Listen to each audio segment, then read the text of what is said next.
It's the end of the world, as Cap knows it. Doomsvince, It's the knock this off. end of the world, as Cap knows We it. both know that this is your doing. End of the This is world, not in my as head, Cap it's knows all it. you, And I feel obviously. fine. And this can't be fun for you if I know that you're the one responsible. Some time alone. Time Cap had some Come on, time Doomsvince, alone. show yourself. Time Cap had some time alone. All right. And I feel... Hey, what are you doing? I am Doomsvince, and this is day 166 of Spawn Year.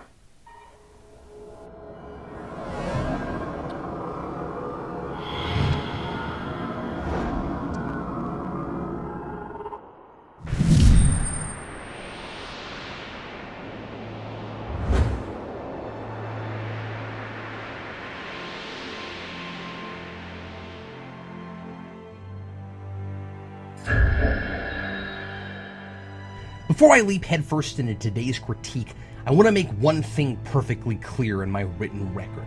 This arc is about people being pushed beyond the edge of their sanity, giving into their base instincts, and so Doomsvince is using this opportunity more than ever before to try to do the same to me. But unlike Kincaid's unsuspecting victims, I know what's going on here, and I am not insane. No matter what Violator used to say. So nice try, Doomsvince, and the least you could do is show your gigantic translucent head and admit I figured out your latest game. Anyway, this continues to be a refreshingly engaging story about Spawn's past returning to haunt him, and Spawn receiving a sobering dose of humility.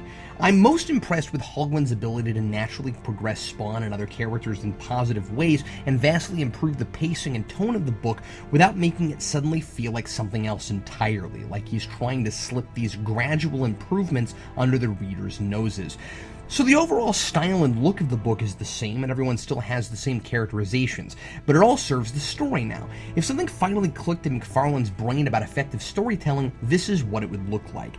So Spawn is still a total jerk, but he's given real opportunities to improve his attitude, like when Spawn crassly accuses Sam and Twitch of not taking the situation seriously. Twitch says, "How dare you? My wife and son were on that subway train." It's about time somebody stood up to Spawn, and he's beginning to realize that no matter how powerful he is, he's still a dead man walking, and he has to rely on some regular human beings to function, so he should probably work on his social skills a little. The book is still a little overwritten, more narration than is necessary, and not as much plot progression in 22 pages as there could be, but I think Hogwin is trying to write in McFarlane's style in the same way Capullo more or less draws in McFarlane's style. Deserved or not, Hogwin displays respect and affection for this material, made especially apparent in his knowledge of the convoluted history and mythology of this world.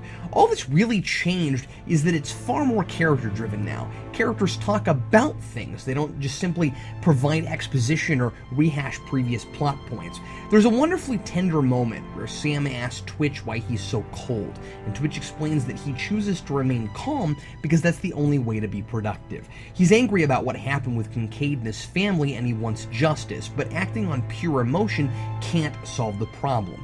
What a great, solid thematic connection with the rest of the story's events. Spawn acted on pure emotion when he killed Kincaid, and that's what got them all in this predicament in the first place. And forcing people to act on those primal instincts is exactly how Kincaid is using people in these murder sprees.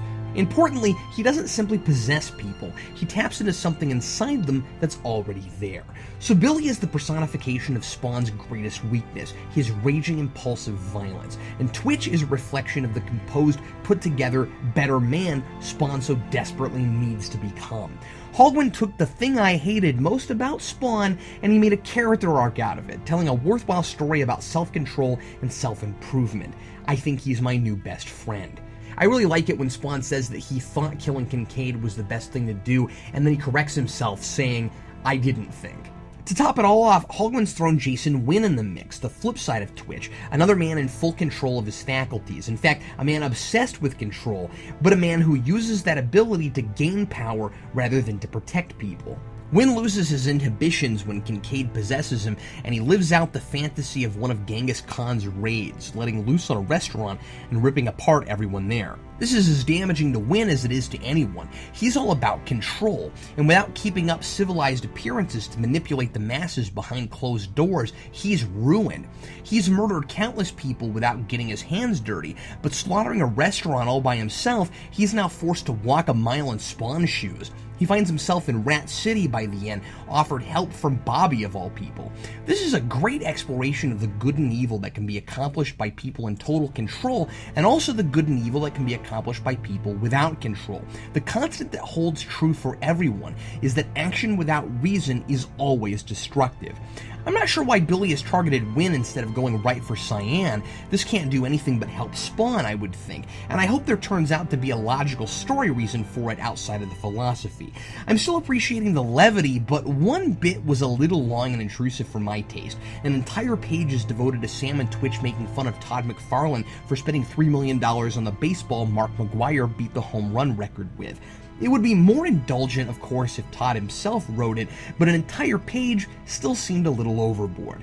I do like that it served a story purpose, as Twitch explains to Spawn that people need moments of humor to stay grounded in crisis situations. He calls it whistling in the graveyard.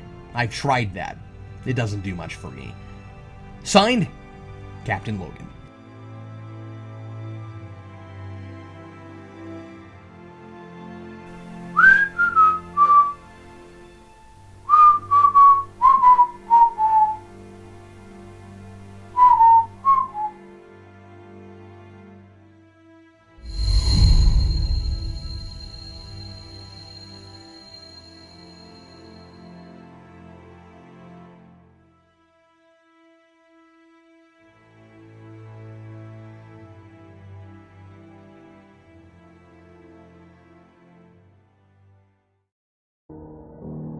You can't get rid of me that easily.